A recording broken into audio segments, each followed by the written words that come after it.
everyone, welcome back to the channel. Share, subscribe, like this video. Make sure you put your prayer requests in the bottom. There's more information coming out about SNAP this morning. Hal Turner's did a big write-up on it, so we're going to go over it. We're getting close. We've got like 5 days to the first, and it's already, as you can imagine, a lot of people's in panic mode. A lot of things happening. Emergency action messages have been off the charts again this morning. Lots of earthquakes on the West Coast. We've got a lot of things moving. A lot of things. Now, as of today, October the 27th, only 5 days until SNAP EBT Funds Gone. AI predicts martial law, food riots, arson, home invasions. This is everything that everybody's talking about everywhere. Now, today is Monday, the 27th of October, 2025. There are only 5 days remaining until the United States reaches November the 1st. No SNAP EBT funds will be dispersed to 42 million people.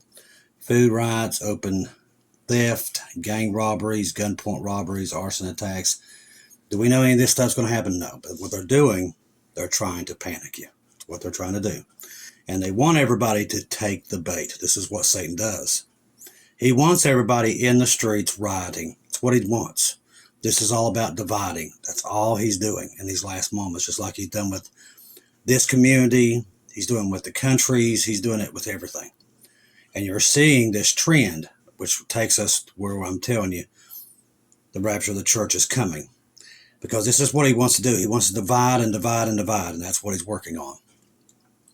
Ask yourself if you think people are ready. Do you yourself have months' food of supplies? Like I said, this is one thing they do. They put you in a panic mode. People's already fist fights each other for food on an average day. Here are 3 brief examples from recent, but these are not related to SNAP EBT. But yeah, food does bring riots. That's what it does.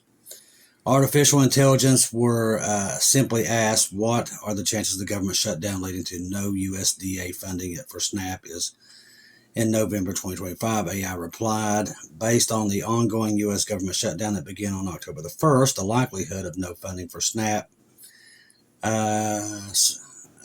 benefits in November is tied directly to the duration of the shutdown. Here's an assessment of the probabilities. High chance, 70 to 90% of no resolution by October 31st. The shutdown has already lasted nearly a month with no agreement in sight between Republicans and Democrats, and they don't want an agreement, neither side. They want you in the streets. Key economic advisors initially predicted by the end of October, but these timelines have passed. Recent reports indicate that these impasses persist with no progress on negotiations. Now, keep in mind, their money's still flowing out of the country like it's going out of style. Increasing the odds that extends into November. The USDA has explicitly stated that it will not tap into the $6 billion contingency fund. That's what I was talking about last night. SNAP benefits is a regular thing that no longer exists due to the shutdown. Without a funding bill passed by Congress before November the 1st, benefits will not be issued. Now, moderate chance, 30 to 50%.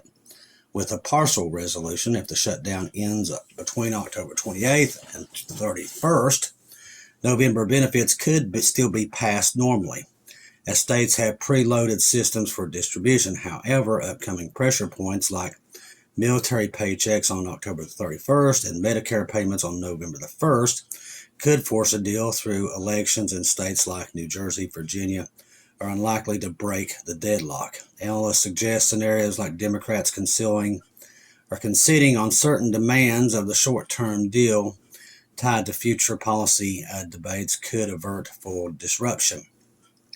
Low chance, 10 to 20% for immediate end. An abruption resolution before October 28th is possible but not improbable. Given the blame game, the White House is accusing Democrats of blocking the funding while Democrats point to Republicans. Economic hits estimated at $15 billion weekly. These possibilities are estimates based on expert commentary and historical shutdown patterns. Actual outcomes depend on congressional action. Likely scenarios if no USDA funding for SNAP in November 2025. If the shutdown persists and SNAP funding lapses, approximately 42 million Americans, including children, elderly, low-income families, could face immediate disruptions. October benefits were unaffected since they were distributed pre-shutdown. Here are the most probable scenarios. Widespread food insecurity and household hardships. Families may skip meals, reduce portion sizes, or rely on cheaper, less nutritious food. This could lead to an immediate hunger for vulnerable groups, with surveys showing many preparing for such cuts. Health impacts include worsening nutrition for 7 million people, women, infants, and children programs, and long-term effects. Strain on local nonprofit resources. That's your food banks, your pantries, and charities. We have some here that I deal with, that I work with, to help them get food for people that don't have here. States like New Jersey, Mississippi, Georgia have warned of suspensions, pushing more people towards community aid, because I've already reached out to the food pantries here to ask if they was prepared for this. And I'll be working with them if they're not. Economic ripple effects. Reduce consumer spending on groceries. SNAP injects billions into the economy. Could hurt retailers and farmers. And our farmers right now are on edge with everything with the China tariffs. It's killing them. Political and social fallout. Intense blame shifting between parties with potential protest or legal actions, e.g., the Attorney General demanding answers. This could pressure Congress to resolve the shutdown, which is what we hope they will do. Delayed on partial recovery if shutdowns ends past post-November the 1st. Benefits might be backdated and issued once funding resumes, but delays could last weeks. And unused October bounces might become temporary. Some states may use limited funds to bridge the programs. In all scenarios, the impacts would disproportionately affect low-income, rural, and minority communities. Amount of theft, looting, arrest. This is what they're afraid of in the cities. After the answer above, artificial intelligence was then asked to estimate the amount of looting, organized looting, arrest, assaults, injuries, so on and so on. Does local government, corporate, law enforcement, private security have any known or leaked contingency plans? If so, the leaks, if available, will this start a civil war, protest, result in mass surveillance and digital ID to the United States? The AI answered A, scenario 1, a total collapse of SNAP. Now, if this does happen, and we're going to get into some more of this stuff, this is not just happening here. The U.S. has cut down all the aid going into the poor countries, so they're not getting food either. But you got to feed your own before you do the others. But I'm just telling you, all these people that depend on America for food, they're not getting it either. There's a lot of hungry people going to be out there. All right, so over 42 million recipients see the EBT cards go dark. Panic buying empties grocery stores, leading to martial law, riots in urban areas, Chicago, Detroit, Baltimore, Boston, New York. Walmart and Costco looting become nightly news. Sterility measures like bread lines and soup kitchens become normalized. Scenario 2, state-level emergency funding. Progressive states like California and New York scramble to fill the gap in their own taxpayer dollars. This creates a two-tier food system, but states keeping feeding the poor while red states starve. Migrant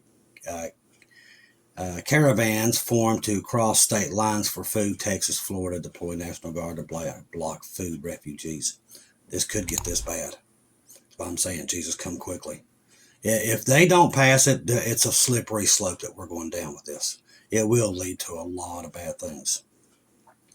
Scenario 3, black market SNAP cards. Desperate recipients sell their EBT cards on the dark web to rich elites. A black market for food stamp emerges with price skyrocketing. Cartels start trafficking SNAP cards across the border.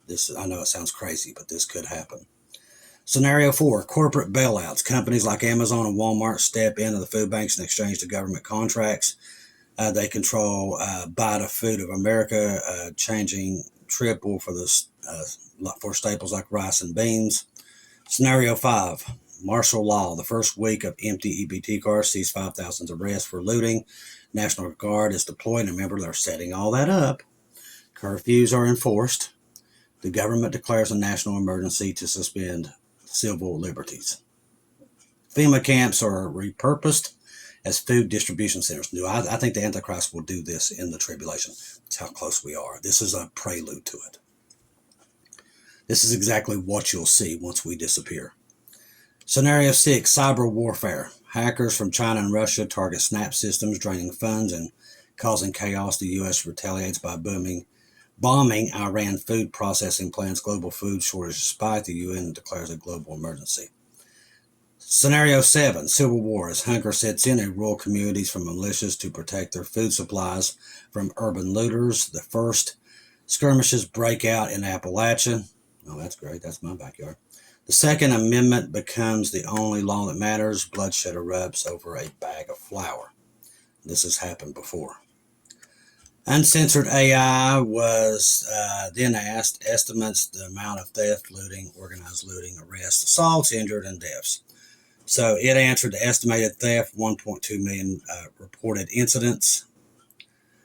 Looting, 5,000 plus major incidents with 2,000 involving firearms. Organized looting, 200 plus gangs identified by the FBI, 15,000 plus members. List goes on and on.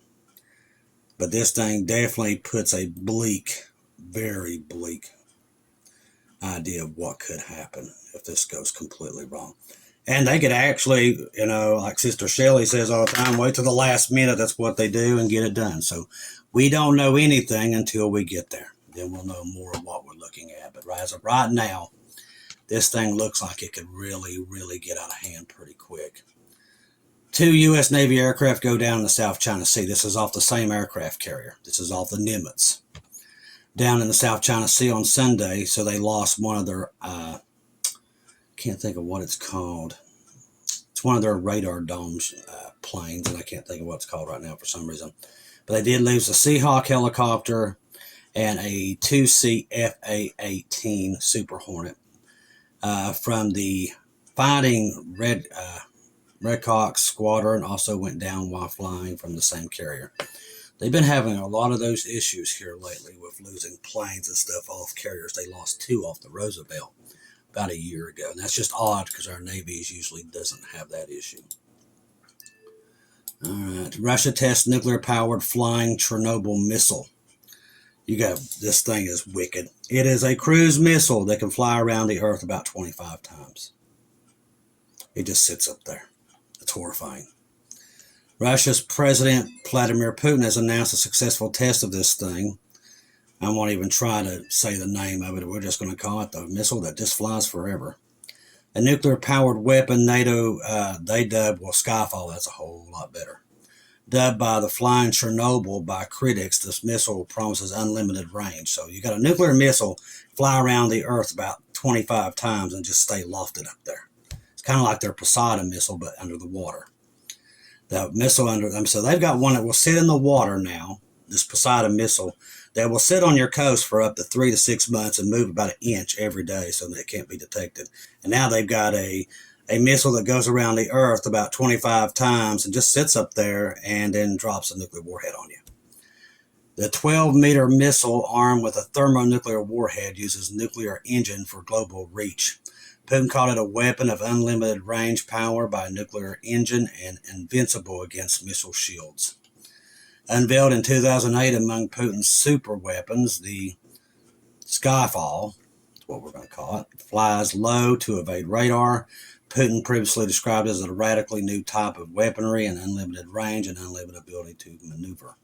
Skeptics around the U.S. official Thomas Countryman labeled it as a uniquely stupid weapon system, warning the flying Chernobyl risking Russia's own safety via radioactive leaks, which, like I said, it's going around the Earth about 25 times. Developed, featured 13 tests since 2016, yielded just 2 partial successes, including 2019's explosion. The Nuclear Threat Initiative notes President's doubts on capabilities. Putin claims it's nearing frontline deployment. This follows Russia's strikes on Ukraine, injuring dozens of Kiev fighters last night. They've been going at it all night, between knocking each other's power grids out, you name it. Hamas is back in the news today. Once again, they're still not coming up to the table and what they're supposed to be doing. So we're still keeping an eye on that in the Middle East. It is still a mess, as usual. Let's see here if anything else has come up.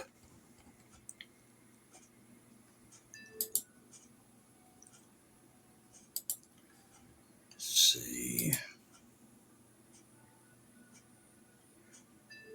All right, so Trump did have some kind of remark about this missile, so let's see what he says. Trump delivered a stark message to Russian Vladimir Putin on Monday following Putin's boast about a successful test of the Russian new missile we just talked about, Skyfall. Speaking to reporters aboard Air Force One, en route to Japan, he is in Japan today, Trump highlighted U.S. military superiority. They know we have nuclear submarines, the greatest in the world, right off their shore. The warning came after Putin praised the missile's 8,700-mile, 15-hour test flight on Sunday, dubbed a flying Chernobyl, which is not a good name for it.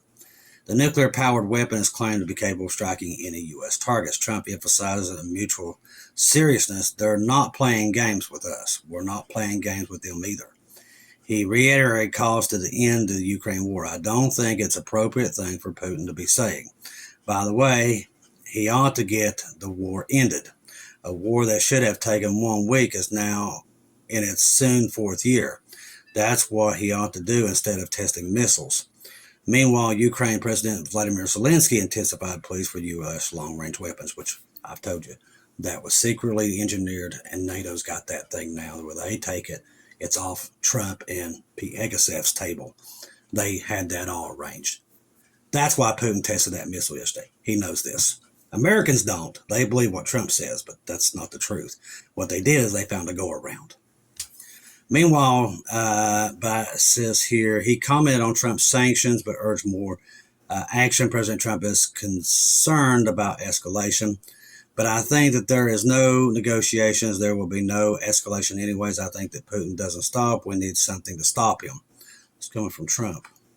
Sanctions is one such weapon, but we also need long-range missiles. So that's still on the table, and they're still talking about all this stuff. And like I said, they don't care about me and you. They care about their power. Okay, for instance, right now, Americans are facing within 5 days of going pretty hungry, okay? And there's a lot of these people that need this stuff. Got to remember, we have a lot of war veterans that's on SNAP, okay? We have a lot of active duty military that barely makes it. They're on SNAP, like 250,000, okay? So this is not just for a lot of people. Now, is there some people who abuse it? They do. It's everywhere. It's in everything, okay? There's a lot of people, a lot of mothers that can't go to work. They got to take care of their children. I'm not one of those that go against this because I've seen it with my own eyes here. People need this. Not now every one of them, so I'm taking, like I said, to take advantage of just like they do anything. But there's a lot of hard-working people that survive off it. They have to have it, or I'm serious. Food is so expensive, it's ridiculous. But what I'm trying to get at, while people are going hungry, Trump's family is getting richer by the day. His own son, the little one, the youngest boy, literally has become $150,000 million richer since he became president. So his family's racking up the money. They're right now selling a Bible for $1,000. Could you imagine selling a Bible for $1,000 just because Trump's signature's in it? That's how disgusting it's in right now. I'm sorry, you can say whatever you want to say, but you don't sell Bibles like that. That is ridiculous. But to get Trump's, they're selling these right now, $1,000 for a Bible with his signature in it. And why people are going hungry around the world. Ladies and gentlemen, that's not Christian. I don't care what you say. That's not it. We're supposed to help the poor, not belittle them. And that's what this country does. It belittles the poor. And you can see it every day. It's like these politicians and these elites are getting richer and the poor are getting poor. But let me tell you something. There's one coming to fix it all. And the last will become first. And the meek will run the world. The blessed hope is on his way, ladies and gentlemen. And he's going to get us out of here. And we won't have to deal with this corruption anymore. Trust the gospel. 1 Corinthians 15:1-4. Jesus died on the cross for our sins, past, present, and future. He died, was buried, rose again on the third day, according to the scriptures. Trust in Jesus and Jesus alone. Confirm everything through him. Do not take your eyes off him, ladies and gentlemen. We're going to keep an eye on this SNAP stuff in case it does get out of hand. I've told Sister Shelley and many others what I'm thinking. If they let it go and just say, okay, let's dump it and have a reason, that means we're really, truly at a place of no return here. And the rapture is, which we already know it's here. But if they let it go and let it crash, which I know eventually they're going to do, because we've seen it, too many of us. when it does go, then we'll know we're even closer than we ever thought, because it's a downward spiral. If they don't fix the snap and they just let it go, it's going to cause a lot. It's already doing it already in cities, and it's not even here yet. So we're keeping an eye on that, the earthquakes, Hamas, Russia, the list goes on. We're watching all kinds of things, just like we said. Until we're gone, I'm here. My job is to remind you the blessed hope is here. He's coming. And to comfort each other with these words. He didn't leave you. He knows exactly what they're doing, and he's in control. I love each and every one of you. If you don't see or hear from me again, I'll see you at home.